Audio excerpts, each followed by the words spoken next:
ఎన్టీఆర్ నుంచి పార్టీ లాక్కున్నారంటూ కేసీఆర్ చేసిన ఆరోపణలపై ముఖ్యమంత్రి చంద్రబాబు స్పందించారు. ఎన్టీఆర్ నుంచి పార్టీని లాక్కున్నా అంటున్నారు. అప్పుడు కేసీఆర్ ఎక్కడున్నారని సూటిగా ప్రశ్నించారు. వైస్రాయ్ హోటల్ సిద్ధాంతకర్త ఆయనే కదా, నడిపించిందే ఆయన. ఆ విషయాలు ఆయనకు తెలియదా అని చంద్రబాబు ప్రశ్నించారు. ఎన్టీఆర్ నుంచి నేను పార్టీ లాక్కున్నానన్నారు. అప్పుడు కేసీఆర్ పార్టీలో లేరా, మంత్రిగా చేయలేదా అంటూ చంద్రబాబు ఘాటుగా సమాధానం ఇచ్చారు. లాక్కొని దాన్ని పట్టుకొని నడిపేటువంటి you are not a leader, you are a manager. Definitely ఆ రోజు వైస్రాయ్ హోటల్కి వచ్చిన ముఖ్యుల్లో ఈయన ముందు కదా సార్, మీ తర్వాత ఫస్ట్ ఆయనే కదా, అదే అంటున్నారు. ఆర్గనైజేషన్ అంతా ఆయనే కదా. ఆయన పెద్ద సిద్ధాంతకర్త కదా.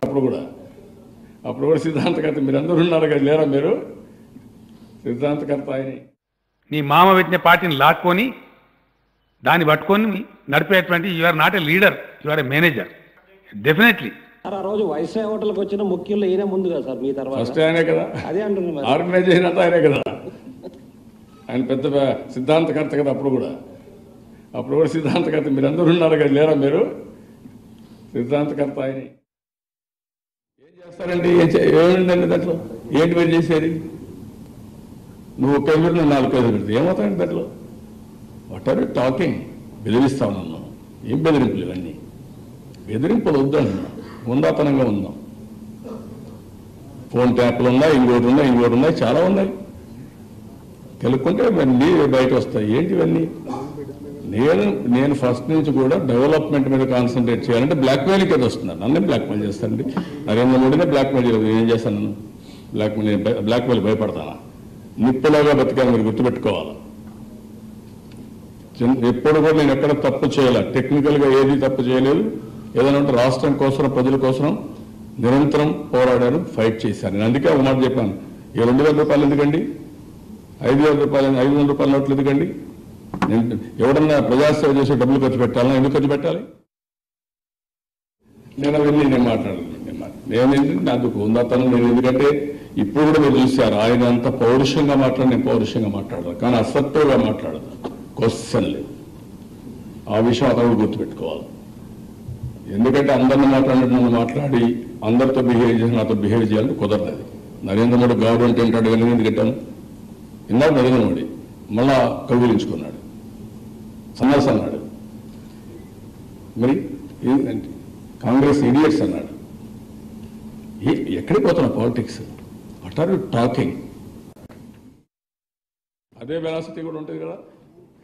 మళ్ళా గిఫ్ట్ వచ్చేటప్పుడు కూడా వెలాసిటీ అదే మరి ఉంటుంది కదా. ఇక్కడి నుంచి what are you talking? Return డైరెక్ట్గా రండి, మీరు పనిచేస్తామని చెప్పండి, వైఎస్ఆర్ కాంగ్రెస్ సపోర్ట్ చేస్తామని చెప్పండి, ఇద్దరం కలిసి పనిచేస్తామని చెప్పండి, ఫెడరల్ ఫ్రంట్లో భాగస్వామ్యం అని చెప్పండి. బాధలేదు. ఈ డొంక తిరుగుడు ఏదో రిటర్న్ గిఫ్ట్లు, ఏం గిఫ్ట్లు ఇస్తారంటే డబ్బులు ఇస్తావు, ఇంకొక 500 కోట్లు లేకుంటే డబ్బులు ఇస్తావు, లేదంటే ఇప్పటికే ఇస్తున్నావు, కాంట్రాక్ట్లు ఇచ్చావు, ఇంకా కొన్ని ఇస్తావు, అంతే కదా నువ్వు ఇచ్చేది. ఏంటి మీ వల్ల అయ్యేది? ఎవడు బెదిరిస్తే భయపడతారా? అందరూ బాగున్నారు, దేశం అంతా బాగున్నారు. ఇప్పుడు కేసీఆర్ కుట్ర బయట వచ్చేందుకు ఆయన కోపం ఉంది నా మీద. ఇది కుట్ర కాకపోతే ఏంటి? ఆయన పాపం ఆయన ఏమనుకున్నా అంటే మోడీ ఇద్దరు కలిసి దేశాన్ని మోసం చేద్దాం అనుకున్నారండి. వీళ్ళు మోసం చేయలేకపోతున్నారు, సపోర్ట్ రావడం లేదు, ఇంకా అక్కస్తో మన మీద పడిపోతున్నారు. నన్ను గురించి మాట్లాడుతున్నాడు. మనం 33,000 కోట్లు, 33,000 ఎకరాలు ఒక పైసా ఇవ్వకుండా అక్వైర్ చేశాం కదా. ఆయన కాన్స్టిట్యున్సీలో ఒక ల్యాండ్ రిజర్వాయర్ తీసుకున్న పరిస్థితిలో మీరు ఉన్నారు. లాటరీ ఛార్జీలు ఫైరింగ్ వరకు వెళ్ళిపోయింది. మీరు మాట్లాడతారేంటి? ఎంత వ్యతిరేకత వచ్చింది? ఆ రోజు వైస్రాయ్ హోటల్కి వచ్చిన ముఖ్యుల్లో ఈయన ముందు కదా సార్, మీ తర్వాత ఫస్ట్ ఆయనే కదా, అదే అంటున్నారు. ఆర్గనైజేషన్ అంతా ఆయనే కదా. ఆయన పెద్ద సిద్ధాంతకర్త కదా. అప్పుడు కూడా సిద్ధాంతకర్త మీరందరూ ఉన్నారు కదా, లేరా మీరు? సిద్ధాంతకర్త ఆయనే. ఢిల్లీలో మొత్తం దేశంలో పార్టీలన్నీ 2గా డివైడ్ అయినాయి. మోడీ, యాంటీ మోడీ. మోడీ దేశాన్ని నాశనం చేస్తున్నాడు, మొత్తం కాన్స్టిట్యూషన్స్ అన్నీ దెబ్బతిన్నాయి అని అందరూ కూడా అందరిని హెరాస్ చేయడం. ఈయన కూడా ఇంటర్వ్యూలా మనం చూస్తుంటారు, మెట్రో వచ్చినప్పుడు ఇంత మాట్లాడాల. అప్పుడు పేపర్లో కూడా చాలా క్రిటిసిజం వచ్చింది. ఇప్పుడు నా కోసం నేను వ్యతిరేకిస్తున్నాను కాబట్టి అతను దూకుతున్నాడు నరేంద్ర మోడీ. దానికి ఈయన పాపం ఆనందపడిపోయి ఆయన మోస్తున్నాడు. మోస్తే మరి మనకి నష్టం లేదు. దేశ స్థాయిలో 2 నేను చెప్పింది మీకు ఎప్పుడు ఈరోజు కూడా స్వాతంత్రం వచ్చిన తర్వాత 2 విధానాలు తప్ప 3వ విధానాలు ఏమీ లేవు. ఒకటి బీజేపీ ఆర్ కాంగ్రెస్, ఈ రెండు కూడా inside or outside or వాళ్ళు లీడ్ చేసి అదర్ సపోర్ట్ చేయడం, వేరే మార్గం ఏం లేదు. ఇంతవరకు జరగలేదు. ఒకేసారి థర్డ్ ఫ్రంట్ వచ్చింది యూఎఫ్ గవర్నమెంట్. నేనే ఆ రోజు ఉండి ఇది చేశాం. ఆ రోజు కూడా Congress party supported from outside 174 or 175 UF, 143, 144 మంది ఎంపీలు బయట నుంచి సపోర్ట్ చేశారు. ఎప్పుడన్నా జరిగిందో చెప్పండి. ఇప్పుడు ఆయన ఏమంటాడు, మీకు ఎవరికి అర్థం కాదో నేను చేసి చూపిస్తాను కదా అంటాడు. మనకి ఎవరికి అర్థం కాదంటాడు.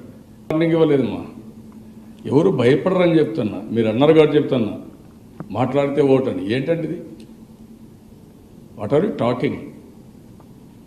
అంటే ఒక పద్ధతి లేకుండా కొంతమంది పోయారు, కోర్టుకు పోయారు, కోర్టులో కూడా కొట్టేశారు. ఎప్పుడు అయింది అది? ఒక ఆయన కోర్టు కూడా పోయాడు, కోర్టులో కొట్టేశారు. క్లియర్గా చెప్పారు ఏముంది ఇంట్లో, కేసే లేదు. ఒకవేళ అజ్యూమింగ్ దట్, ఈయన వర్డ్స్ అని కాదు ఆయన మాట్లాడింది, అజ్యూమింగ్ దట్ ఆయన వర్డ్స్ అయినా ఏముంది ఇంట్లో, ఇష్యూనే లేదు. ఎవరిని బెదిరిస్తారంటున్నా మీరంతా? అంటే ఊందాతనంగా ఎందుకు ఒక కాంట్రవర్సీ అని మనం అనుకుంటే, వీళ్ళేమనుకుంటారు తెలివైన వాళ్ళు మరిగా వీళ్ళ ఇష్ట ప్రకారం మాట్లాడితే మనం భయపడతాం, పబ్లిక్ కూడా ఇదవుతారనే విధంగా మాట్లాడుతున్నారు. ఇది మంచిది కాదు. మిమ్మల్ని మానసికంగా దెబ్బతీయడానికి నన్నే మానసికంగా దెబ్బతీస్తారు. ఎన్ని జోళ్ళ సంక్షోభాలు నేను నాకేంటే నరేంద్ర మోడీతోనే వన్ సైడ్ పట్టుకుంటే నాకేంటి మానసికంగా ఏం దెబ్బతీస్తాను? అంటే మిమ్మల్ని ఏమవుతున్నాను మీ వల్ల? మీకు ఆ శక్తి ఎక్కడుందంటున్నా? నన్ను మానసికంగా దెబ్బతీసే శక్తి ఎవరికీ లేదు. నేను అవన్నీ నేను మాట్లాడలేదు. నేనేంటంటే నాకు ఉందాతనం. నేను ఎందుకంటే ఇప్పుడు కూడా మీరు చూశారు ఆయన అంత పౌరుషంగా మాట్లాడి, నేను పౌరుషంగా మాట్లాడతాను, కానీ అసర్టివ్గా మాట్లాడదు. క్వశ్చన్ లేదు. ఆ విషయం అతను కూడా గుర్తుపెట్టుకోవాలి. ఎందుకంటే అందరిని మాట్లాడినట్టు నన్ను మాట్లాడి అందరితో బిహేవ్ చేసి నాతో బిహేవ్ చేయాలని కుదరలేదు. నరేంద్ర మోడీ గాడు అంటే ఏంటాడు, కానీ నేను ఎందుకంటాను? విన్నాడు నరేంద్ర మోడీ, మళ్ళా కౌగులించుకున్నాడు, సన్నాస్ అన్నాడు. మరి ఏంటంటే కాంగ్రెస్ ఇడియట్స్ అన్నాడు. ఎక్కడికి పోతున్నా politics? What are you talking?